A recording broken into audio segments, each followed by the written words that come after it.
ಈ ಸಮಯದಲ್ಲಿ ಕೂಡ ಜ್ಞಾನೋಕ್ತಿಗಳಲ್ಲಿ 25ನೇ ಅಧ್ಯಾಯ 25ನೇ ವಚನ ನಾವು ಧ್ಯಾನ ಮಾಡಲಿಕ್ಕೆ ಹೋಗ್ತಾ ಇದ್ದೇವೆ. ಈ ಜ್ಞಾನೋಕ್ತಿ 25ನೇ ಅಧ್ಯಾಯ 25ನೇ ವಚನದಲ್ಲಿ ಬಹಳ ಸುಲಭ ಜ್ಞಾಪಕ ಇಟ್ಟುಕೊಳ್ಳುವುದು, ಬಾಯಿಪಾಠ ಮಾಡತಕ್ಕ ವಚನ 25 ವಚನ ಈ ರೀತಿಯಾಗಿ ಹೇಳುತ್ತದೆ: ಬಳಲಿ ಬಾಯಾರಿದವನಿಗೆ ತಣ್ಣೀರು ಹೇಗೋ, ದೇಶಾಂತರದಿಂದ ಬಂದ ಒಳ್ಳೆಯ ಸಮಾಚಾರವು ಹಾಗೆಯೇ ಇರುವುದು ಎಂಬುದಾಗಿ. ಗಮನಿಸಿ ಪ್ರಿಯ ದೇವಜನರೇ, ಪ್ರತಿ ಮನುಷ್ಯನಿಗೂ ಕೂಡ ಒಂದು ಒಳ್ಳೆಯ ಸಮಾಚಾರ, ಶುಭ ಸಮಾಚಾರ ಕೇಳಬೇಕೆಂಬ ಒಂದು ಆಸೆ ಇರುತ್ತದೆ. ಪ್ರತಿ ವ್ಯಕ್ತಿಯೂ ಕೂಡ ಶುಭ ಸಮಾಚಾರವನ್ನು ಕೇಳಲಿಕ್ಕೆ ಇಷ್ಟಪಡುತ್ತಾನೆ.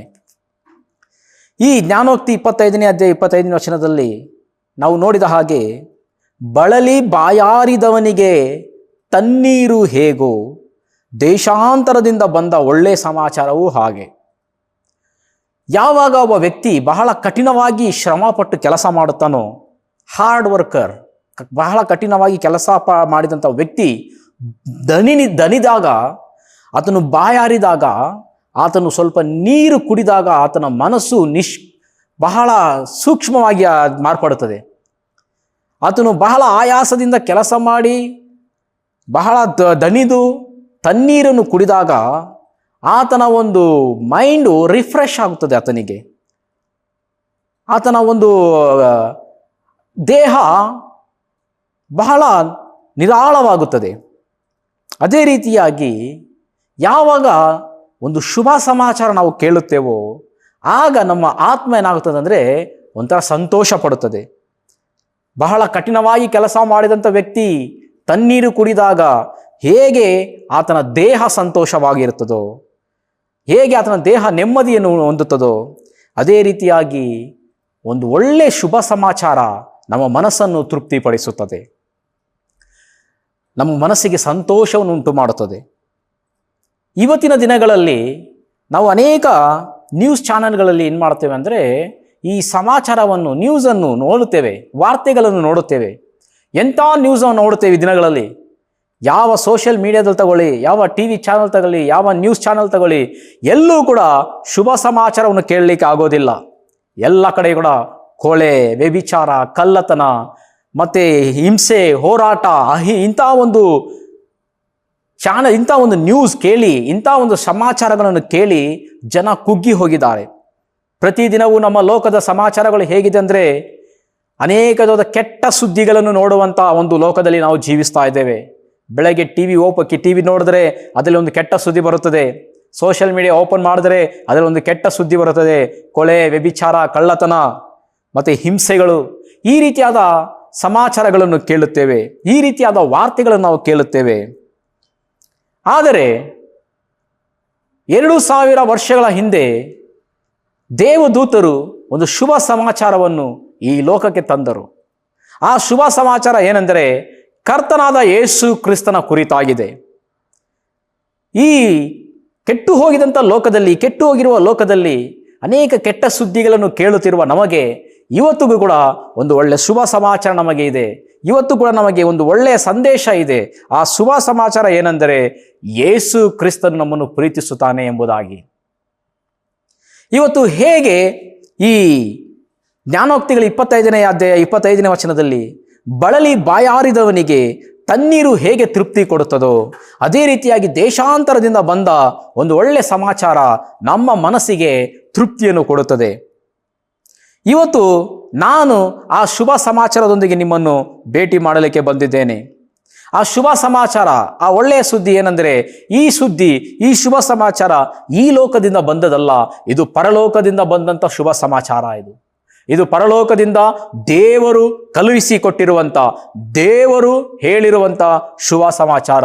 ಆ ಶುಭ ಸಮಾಚಾರ ಏನೆಂದರೆ, ಒಬ್ಬ ರಕ್ಷಕನು ನಮಗಾಗಿ ಹುಟ್ಟಿದಾನೆ. ಆ ರಕ್ಷಕನು ನಮಗಾಗಿ ಹುಟ್ಟಿರುವುದು ಮಾತ್ರ ಅಲ್ಲ, ಆ ರಕ್ಷಕನು ಈ ಲೋಕದಲ್ಲಿ 2000 ವರ್ಷಗಳ ಹಿಂದೆ ನಮ್ಮ ಮಧ್ಯದಲ್ಲಿ ವಾಸ ಮಾಡಿದನು. ಆತನು ನಮ್ಮೊಂದಿಗೆ ಜೀವಿಸಿದನು, ಜನರೊಂದಿಗೆ ಒಡನಾಟ ಇಟ್ಟಿದನು, ಆತನ ಶಿಷ್ಯರೊಂದಿಗೆ ಆತನು ನಡೆದನು, ಅವರೊಂದಿಗೆ ಮಾತನಾಡಿದನು, ಅವರ ಮಧ್ಯದಲ್ಲಿ ವಾಸ ಮಾಡಿದನು. ಮತ್ತು ಆ ರಕ್ಷಕನು ನಮ್ಮನ್ನು ಪ್ರೀತಿಸಿದನು, ನಮ್ಮ ಪಾಪಗಳನ್ನು ಹೊತ್ತನು. ಆ ರಕ್ಷಕನು ನಮಗಾಗಿ ಸತ್ತನು, ಮತ್ತೆ ಪುನರುತ್ಥಾನವಾಗಿ ಎದ್ದು ಆ ರಕ್ಷಕನು ತಿರುಗಿ ಬರುವವನಾಗಿದ್ದಾನೆ. ಇದು ಏನಾಗಿದೆ ಅಂದರೆ ಇವತ್ತು ನಮಗೆ ಶುಭ ಸಮಾಚಾರವಾಗಿದೆ. ಅಳಿದು ಹೋಗುತ್ತಿರುವ ಜನರಿಗೆ ಇದು ಶುಭ ಸಮಾಚಾರವಾಗಿದೆ. ಸತ್ಯವೇದ ಬೈಬಲ್ನಲ್ಲಿ ನಮಗೆ ಒಂದು ಶುಭ ಸಮಾಚಾರ ಕೊಡಲ್ಪಟ್ಟಿದೆ, ಒಂದು ಒಳ್ಳೆಯ ಸುದ್ದಿ ಕೊಡಲ್ಪಟ್ಟಿದೆ. ಆ ಶುಭ ಸಮಾಚಾರ ಏನೆಂದರೆ ಯೋಹಾನ ಬರೆದ ಸುವಾರ್ತೆ 3ನೇ ಅಧ್ಯಾಯ 16ನೇ ವಚನ. ಆ 3ನೇ ಅಧ್ಯಾಯ 16ನೇ ವಚನ ಏನು ಹೇಳುತ್ತದೆ ಅಂದರೆ, ದೇವರು ಲೋಕದ ಮೇಲೆ ಎಷ್ಟೋ ಪ್ರೀತಿನಿಟ್ಟು ತನ್ನ ಒಬ್ಬನೇ ಮಗನನ್ನು ಕಳುಹಿಸಿಕೊಟ್ಟನು. ಆತನನ್ನು ನಂಬುವ ಒಬ್ಬರಾದರೂ ನಾಶವಾಗದೆ ಎಲ್ಲರೂ ನಿತ್ಯ ಜೀವ ಹೊಂದಬೇಕೆಂದು ಆತನನ್ನು ಕಳುಹಿಸಿಕೊಟ್ಟನು. ನೋಡಿ ಪ್ರಿಯರೇ, ಈ ಶುಭ ಸಮಾಚಾರ ಏನಂದರೆ ಇದು ಈ ಲೋಕದಿಂದ ಬಂದಂಥ ಶುಭ ಸಮಾಚಾರ ಅಲ್ಲ, ಈ ಲೋಕದಲ್ಲಿ ಕೊಟ್ಟಿರುವಂಥ ಒಳ್ಳೆಯ ಸಮಾಚಾರ ಅಲ್ಲ, ಇದು ಪರಲೋಕದಿಂದ ಬಂದಂಥ ಶುಭ ಸಮಾಚಾರ. ಆ ಶುಭ ಸಮಾಚಾರ ಏನಂದರೆ ದೇವರು ಲೋಕದ ಮೇಲೆ ಪ್ರೀತಿ ಇಟ್ಟಿದ್ದಾನೆ. ದೇವರು ಲೋಕದ ಮೇಲೆ ಪ್ರೀತಿ ಇಟ್ಟ ಕಾರಣ ಆತನು ತನ್ನ ಒಬ್ಬನೇ ಮಗನನ್ನು ಕಳುಹಿಸಿಕೊಟ್ಟಿದ್ದಾನೆ. ಆ ಮಗನು ಕೂಡ ನಮ್ಮನ್ನು ಪ್ರೀತಿ ಮಾಡಿ ನಮಗಾಗಿ ತನ್ನ ಪ್ರಾಣವನ್ನು ಕೊಟ್ಟಿದ್ದಾನೆ. ಯಾರೆಲ್ಲ ಆ ಮಗನ ಮೇಲೆ ನಂಬಿಕೆ ಇಡುತ್ತಾರೋ ಅವರು ದಂಡನೆಗೆ ಒಳಗಾಗದೆ, ನರಕಕ್ಕೆ ಹೋಗದೆ ಪರಲೋಕಕ್ಕೆ ಹೋಗುವಂಥದ್ದು ಶುಭ ಸಮಾಚಾರವಾಗಿದೆ. ಇವತ್ತು ಈ ಒಂದು ಯೋಹಾನ ಬರೆದ ಸುವಾರ್ತೆ 3ನೇ ಅಧ್ಯಾಯ 16ನೇ ವಚನದಲ್ಲಿ 7 ಅಂಶಗಳು ಅಡಗಿದೆ. ಆ 7 ಅಂಶಗಳು ಏನಂದರೆ, ಮೊದಲನೇದಾಗಿ ದೇವರು ಯಾರು? ಯಾಕೆ ನಮಗೆ ದೇವರ ಅವಶ್ಯಕತೆ? ದೇವರು ಸಕಲ ಸೃಷ್ಟಿಗೆ ಆದಿಯು ಅಂತ್ಯವೂ, ಸಕಲ ಸೃಷ್ಟಿಗೆ ಯಜಮಾನನು ಆತನು. ದೇವರು ಇಲ್ಲದೆ ನಾನು ಇಲ್ಲ, ನೀನೂ ಇಲ್ಲ. ನಮ್ಮೆಲ್ಲರ ಸೃಷ್ಟಿಕರ್ತ ಆತನು. ಆ ದೇವರ ಕುರಿತಾಗಿ ಸತ್ಯವೇದ ಹೇಳುತ್ತದೆ. ಅದು ಒಂದು ಶುಭ ಸಮಾಚಾರ. ಎಷ್ಟೋ ಜನರಿಗೆ ಇವತ್ತು ದೇವರು ಏನಾಗಿದ್ದಾನೆಂದರೆ ಬರೀ ಊಹೆ ಆಗಿಬಿಟ್ಟಿದ್ದಾನೆ. ಎಷ್ಟೋ ಜನರಿಗೆ ದೇವರು ಒಂದು ಕಲ್ಪನೆಯಾಗಿದ್ದಾನೆ. ಆದರೆ ಯಾರ್ಯಾರ ಆತ್ಮೀಯ ಕಣ್ಣುಗಳು ತೆರೆಯಲ್ಪಡುತ್ತದೋ, ಯಾರ್ಯಾರು ದೇವರ ವಾಕ್ಯ ಬೈಬಲನ್ನು ಓದುತ್ತಾರೋ ಅವರೆಲ್ಲರಿಗೂ ಕೂಡ ದೇವರು ಒಂದು ನಿಜವಾದ ಅಂಶವಾಗಿದ್ದಾನೆ. ದೇವರ ಒಂದು ಕಾರ್ಯ ಅವರಲ್ಲಿ ನಾವು ನೋಡಲಿಕ್ಕೆ ಸಾಧ್ಯವಾಗುತ್ತದೆ. ಎರಡನೇದಾಗಿ, ದೇವರು ಲೋಕದ ಮೇಲೆ ಎಷ್ಟೋ ಪ್ರೀತಿ ಇಟ್ಟಿದ್ದಾನೆ. ಅನೇಕ ಗ್ರಹಗಳಿವೆ, ಆ ಎಲ್ಲ ಗ್ರಹಗಳ ಮೇಲೆ ದೇವರಿಗೆ ಪ್ರೀತಿ ಇಲ್ಲ. ಸೂರ್ಯ, ಚಂದ್ರ ಎಂಬ ಅನೇಕ ದೊಡ್ಡ ದೊಡ್ಡ ಗ್ರಹಗಳಿವೆ, ಅವುಗಳ ಮೇಲೆ ದೇವರಿಗೆ ಪ್ರೀತಿ ಇಲ್ಲ. ಎಲ್ಲಿ ನೀನು ನಾನು ವಾಸ ಮಾಡುತ್ತಾ ಇದ್ದೇವೋ ಅದರ ಮೇಲೆ ದೇವರ ಪ್ರೀತಿ ಇದೆ. ದೇವರ ಪ್ರೀತಿ ನನ್ನ ಮೇಲೆ ಮತ್ತು ನಿನ್ನ ಮೇಲೆ ಇದೆ. ದೇವರು ನಮ್ಮನ್ನು ಪ್ರೀತಿಸಿದ ಕಾರಣ ಆತನು ತನ್ನ ಒಬ್ಬನೇ ಮಗನನ್ನು ಕಳುಹಿಸಿಕೊಟ್ಟನು. ಆ ಮಗನು ಕರ್ತನಾದ ಯೇಸು ಕ್ರಿಸ್ತನು. ಯೇಸು ಕ್ರಿಸ್ತನನ್ನು ಕಳುಹಿಸಿಕೊಟ್ಟಾಗ ಯೇಸು ಕ್ರಿಸ್ತನು ಈ ಲೋಕಕ್ಕೆ ಇಳಿದು ಬಂದನು. ಆತನು ಮರಿಯಳ ಗರ್ಭದಲ್ಲಿ ಧರಿಸಿ ಮಗುವಾಗಿ ಹುಟ್ಟಿ ನಮ್ಮ ಮಧ್ಯದಲ್ಲಿ ವಾಸ ಮಾಡಿ ನಮಗಾಗಿ ತನ್ನ ಜೀವವನ್ನು ಕೊಟ್ಟನು. ಆತನು ನಮಗಾಗಿ ಪ್ರಾಣ ಕೊಡುವುದರ ಮೂಲಕ ತನ್ನ ಪ್ರೀತಿಯನ್ನು ತೋರ್ಪಡಿಸಿದನು. ಅದ ನಂತರ ಯಾರ್ಯಾರು ಆತನಲ್ಲಿ ನಂಬಿಕೆ ಇಡುತ್ತಾರೋ, ಇವತ್ತು ನಾವೆಲ್ಲರೂ ಏನಲ್ಲ ಒಂದಲ್ಲ ಒಂದು ನಂಬಿಕೆಯಲ್ಲಿ ಇದ್ದೇವೆ. ಒಬ್ಬೊಬ್ಬರು ಅವರ ನಂಬಿಕೆ ಒಂದೊಂದು ಮೇಲೆ ಆಧಾರಗೊಂಡಿದೆ. ಆದರೆ ನಿಜವಾದ ನಂಬಿಕೆ ಯೇಸು ಕ್ರಿಸ್ತನಲ್ಲಿ ಇಟ್ಟಾಗ ಮಾತ್ರ ಅದು ಕಾರ್ಯರೂಪಕ್ಕೆ ಬರುತ್ತದೆ. ಯಾರ್ಯಾರ ನಂಬಿಕೆ ಯೇಸು ಕ್ರಿಸ್ತನಲ್ಲಿ ನಂಬಿಕೆ ಇಡುತ್ತಾರೋ ಅವರು ಮರಣದಿಂದ ಪಾರಾಗಿ ಜೀವಕ್ಕೆ ಸೇರುತ್ತಾರೆ, ನರಕದಿಂದ ಪಾರಾಗಿ ಪರಲೋಕಕ್ಕೆ ಸೇರುತ್ತಾರೆ. ಪ್ರಿಯರೇ, ಇದು ಏನಾಗಿದೆ ಅಂದರೆ ನಿನಗೂ ನನಗೂ ಕೊಡಲ್ಪಟ್ಟಿರುವಂಥ ಶುಭ ಸಮಾಚಾರವಾಗಿದೆ. ಎರಡನೇ ಶುಭ ಸಮಾಚಾರ ಏನೆಂದರೆ, ಕರ್ತನಾದ ಯೇಸು ಕ್ರಿಸ್ತನು ಹೂಣಲ್ಪಟ್ಟನು, ಮರಣದಿಂದ ಮತ್ತೆ ಪುನರುತ್ಥಾನವಾಗಿ ಎದ್ದನು. ಮತ್ತಾಯನ ಬರೆದ ಸುವಾರ್ತೆ 28ನೇ ಅಧ್ಯಾಯ 5ರಿಂದ 6 ವಚನ ನೋಡಬೇಕಾದರೆ, ಶಿಲುಬೆಗೆ ಹಾಕಲ್ಪಟ್ಟಂಥ ಯೇಸು ಕ್ರಿಸ್ತನು ಆತನು ಸತ್ತಿಲ್ಲ, ಬದುಕಿದ್ದಾನೆ, ಎದ್ದಿದ್ದಾನೆ ಎಂಬುದಾಗಿ ದೇವರ ವಚನ ಹೇಳುತ್ತದೆ. ಪ್ರಿಯರೇ, ಚರಿತ್ರೆಯಲ್ಲಿ ಅನೇಕ ಸಮಾಧಿಗಳನ್ನು ನಾವು ನೋಡುತ್ತೇವೆ.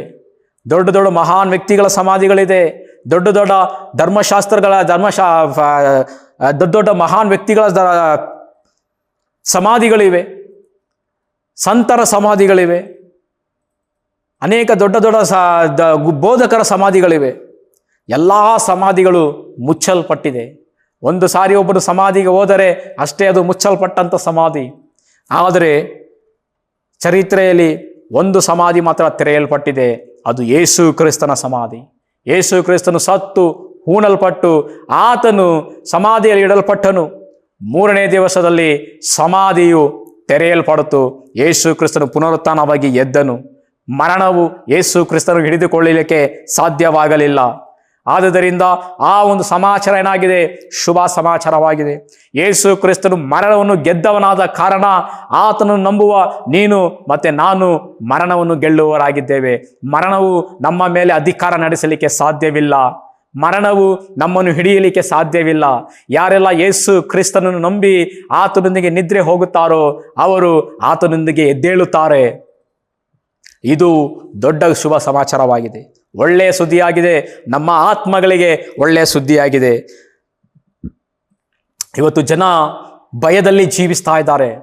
ಅವರು ಯಾವಾಗ ಸತ್ತು ಹೋಗುತ್ತೇವೋ ಎಂಬುದಾಗಿ ಒಂದು ಭಯ, ಸತ್ತು ಎಲ್ಲಿ ಹೋಗುತ್ತೇನೋ ಎಂಬ ಒಂದು ಭಯ, ಸತ್ತು ನಾನು ಯಾವ ಕಡೆ ಹೋಗುತ್ತೇನೆ ಅವ್ರಿಗೆ ಗೊತ್ತು ಗುರಿ ಇಲ್ಲದೆ ಜೀವಿಸ್ತಾ ಇದ್ದಾರೆ. ಆದರೆ ದೇವರ ವಾಕ್ಯ ಹೇಳುತ್ತದೆ, ಯೇಸು ಕ್ರಿಸ್ತನಲ್ಲಿ ನಿದ್ರೆ ಹೊಂದುವ ಪ್ರತಿಯೊಬ್ಬರು ಆತನೊಂದಿಗೆ ಎದ್ದೇಳುತ್ತೇವೆ ಎಂಬುದಾಗಿ. ಯಾರೆಲ್ಲ ಯೇಸು ಕ್ರಿಸ್ತನ ನಂಬಿ ಆತನೊಂದಿಗೆ ಜೀವಿಸುತ್ತಾರೋ ಸತ್ತ ಮೇಲೆ ನಾವು ಕೂಡ ಯೇಸು ಕ್ರಿಸ್ತನ ಹಾಗೆ ಪುನರುತ್ಥಾನವಾಗಿ ಎದ್ದೇಳುತ್ತೇವೆ. ಮರಣವು ನಮ್ಮನ್ನು ಹಿಡಿಯಲಿಕ್ಕೆ ಸಾಧ್ಯವಿಲ್ಲ. ಇದು ಒಂದು ಶುಭ ಸಮಾಚಾರವಾಗಿದೆ. ಮೂರನೇ ಶುಭ ಸಮಾಚಾರ ಏನೆಂದರೆ, ಯೋಹಾನ ಬರೆದ ಸುವಾರ್ತೆ 14ನೇ ಅಧ್ಯಾಯ 2ನೇ ವಚನ. ಅಲ್ಲಿ ದೇವರ ವಾಕ್ಯ ಹೀಳಾಗಿದೆ, ನಿಮ್ಮ ಹೃದಯವು ಕಳವಳಗೊಳ್ಳದೆ ಇರಲಿ, ದೇವರನ್ನು ನಂಬಿರಿ, ನನ್ನನ್ನು ನಂಬಿರಿ. ನನ್ನ ತಂದೆಯ ಮನೆಯಲ್ಲಿ ಬಹಳ ಬಿಡಾರಗಳು ಇವೆ, ಇಲ್ಲದಿದ್ದರೆ ನಿಮಗೆ ಹೇಳುತ್ತಿದ್ದೇನು. ನಾನು ಹೋಗಿ ನಿಮಗೆ ಸ್ಥಳವನ್ನು ಸಿದ್ಧ ಮಾಡಿ ತಿರುಗಿ ಬಂದು ನಿಮ್ಮನ್ನು ಕರೆದುಕೊಂಡು ಹೋಗುತ್ತೇನೆ. ಯಾಕೆಂದರೆ ನಾನಿರುವಲ್ಲಿಯೇ ನೀವು ಸಹ ಇರಬೇಕು ಎಂಬುದು. ನೋಡಿ, ಎಂಥ ಒಂದು ದೊಡ್ಡ ಶುಭ ಸಮಾಚಾರವಾಗಿದೆ. ನಮ್ಮ ಆತ್ಮಗಳಿಗೆ ಒಳ್ಳೆಯ ಸಮಾಚಾರ ಏನೆಂದರೆ, ನಾವು ಯೇಸು ಕ್ರಿಸ್ತನೊಂದಿಗೆ ಹೋಗುತ್ತೇವೆ. ಯೇಸು ಕ್ರಿಸ್ತನು ಈ ಲೋಕದಕ್ಕೆ ಬಂದನು, ನಮ್ಮ ಮಧ್ಯದಲ್ಲಿ ವಾಸ ಮಾಡಿದನು, ನಮ್ಮನ್ನು ಪ್ರೀತಿಸಿ ನಮಗಾಗಿ ಶಿಲುಬೆಯಲ್ಲಿ ಸತ್ತು ಹೂಣಲ್ಪಟ್ಟಂತ ಯೇಸು ಕ್ರಿಸ್ತು 3ನೇ ದಿನದಲ್ಲಿ ಪುನರುತ್ಥಾನವಾಗಿ ಎದ್ದಂತ ಯೇಸು ಕ್ರಿಸ್ತನು ಹೋಗುವಾಗ ಒಂದು ಆಜ್ಞೆಯನ್ನು ಕೊಟ್ಟು ಹೋಗುತ್ತಾನೆ. ನಾನು ಹೋಗುವುದು ಒಳ್ಳೆಯದಕ್ಕೆ, ನಾನು ಹೋಗಿ ನಿಮಗೋಸ್ಕರ ಬಿಡಾರಗಳನ್ನು ಸಿದ್ಧ ಮಾಡುತ್ತೇನೆ. ನಾನು ಬಿಡಾರಗಳನ್ನು ಸಿದ್ಧ ಮಾಡಿ ತಿರುಗಿ ಬರುತ್ತೇನೆ, ಬಂದು ನಿಮ್ಮನ್ನು ಕರೆದುಕೊಂಡು ಹೋಗುತ್ತೇನೆ. ನೋಡಿ, ಎಂಥ ಒಳ್ಳೆ ಶುಭ ಸಮಾಚಾರ ಇದು. ಯೇಸು ಕ್ರಿಸ್ತನು ಈ ಲೋಕದಲ್ಲಿ ಬಂದು ಜೀವಿಸಿದ್ದು, ಸತ್ತದ್ದು ಮಾತ್ರ ಅಲ್ಲ, ಪುನರುತ್ಥಾನವಾಗಿ ಎದ್ದಿದ್ದು ಮಾತ್ರವಲ್ಲ, ಒಂದು ವಾಗ್ದಾನ ಕೂಡ ಕೊಟ್ಟು ಹೋಗಿದ್ದಾನೆ. ನಾನು ನಿಮಗಾಗಿ ಬಿಡಾರವನ್ನು ಸಿದ್ಧ ಮಾಡಲಿಕ್ಕೆ ಹೋಗುತ್ತಾ ಇದ್ದೇನೆ. I am going to prepare room for you ಎಂಬುದಾಗಿ ಹೇಳಿದ್ದಾನೆ. ಆತನು ಬಿಡಾರಗಳನ್ನು ಸಿದ್ಧ ಮಾಡಿ ತಿರುಗಿ ಬರುವಂತ ಯೇಸು ಕ್ರಿಸ್ತನು ನಮ್ಮನ್ನು ಆತನೊಂದಿಗೆ ಕರೆದುಕೊಂಡು ಹೋಗುತ್ತಾನೆ. ನೋಡಿ, ಯೇಸು ಕ್ರಿಸ್ತನ 2ನೇ ಬರುವಿಕೆಗಾಗಿ ನಾವು ಕಾಯುತ್ತಾ ಇದ್ದೇವೆ. ಅದು ಯಾವಾಗ ಬೇಕಾದರೂ ನಡೆಯಬಹುದು. ಯೇಸು ಕ್ರಿಸ್ತನು ಬಂದು ನಮ್ಮನ್ನು ಆತನೊಂದಿಗೆ ಕರೆದುಕೊಂಡು ಹೋಗುತ್ತಾನೆ. ಎಂಥ ದೊಡ್ಡ ಶುಭ ಸಮಾಚಾರವಾಗಿದೆ. ಪರಲೋಕವು ನಮ್ಮ ನಿವಾಸ ಸ್ಥಾನ, ಪರಲೋಕವು ನಮ್ಮ ಶಾಶ್ವತ ಸ್ಥಳ. ಅದು ಈ ಲೋಕವು ನಮಗೆ ಶಾಶ್ವತವಾದದಲ್ಲ. ಈ ಲೋಕದ ಆಸ್ತಿ ಐಶ್ವರ್ಯ ನಮಗೆ ಶಾಶ್ವತವಾದದಲ್ಲ. ಈ ಲೋಕದಲ್ಲಿರುವ ಆ ಒಂದು ಜಮೀನು ಮನೆ ಅದು ಶಾಶ್ವತವಾದದಲ್ಲ. ಇವತ್ತು ನಾವು ಅನೇಕ ಜನರು ಏನು ಮಾಡುತ್ತೇವೆ, ನಾವು ಕುಗ್ಗಿ ಹೋಗುತ್ತೇವೆ. ನನಗೆ ಈ ಲೋಕದಲ್ಲಿ ಒಂದು ಸಣ್ಣ ಸ್ಥಳ ಇಲ್ಲವಲ್ಲ, ನನಗೆ ಒಂದು ಸ್ವಂತ ಮನೆ ಇಲ್ಲ ಎಂಬುದಾಗಿ ನಾವೇನು ಮಾಡುತ್ತೇವೆ, ಕುಗ್ಗಿ ಹೋಗುತ್ತೇವೆ. ನಮಗೆ ಒಂದು ಇರಲಿಕ್ಕೆ ಒಂದು ಸ್ಥಳ ಇಲ್ಲ ಎಂಬುದಾಗಿ ನಾವು ನಿರಾಶೆಗೊಳ್ಳುತ್ತೇವೆ. ಆದರೆ ಈ ಲೋಕದಲ್ಲಿ ಎಷ್ಟೇ ದೊಡ್ಡ ಮನೆ ಇದ್ದರೂ ಕೂಡ ಅದು ನಮ್ಮದಲ್ಲ. ನಮ್ಮ ನಿವಾಸ ಸ್ಥಾನ ಪರಲೋಕವಾಗಿದೆ. ಯಾರ್ಯಾರು ಯೇಸು ಕ್ರಿಸ್ತನು ನಂಬಿ ಆತನು ರಕ್ಷಕನೆಂಬುದಾಗಿ ಸ್ವೀಕಾರ ಮಾಡುತ್ತಾರೋ ಅವರಿಗೆ ಒಂದು ನಿವಾಸವು ಕೊಡಲ್ಪಡುತ್ತದೆ. ಯಾರ್ಯಾರ ಹೆಸರು ಜೀವಬಾಧ್ಯರ ಪಟ್ಟಿಯಲ್ಲಿ ಬರೆಯಲ್ಪಟ್ಟಿದೆಯೋ ಅವರಿಗಾಗಿ ಪರಲೋಕದಲ್ಲಿ ಒಂದು ಬಿಡಾರ ಸಿದ್ಧವಾಗಿದೆ.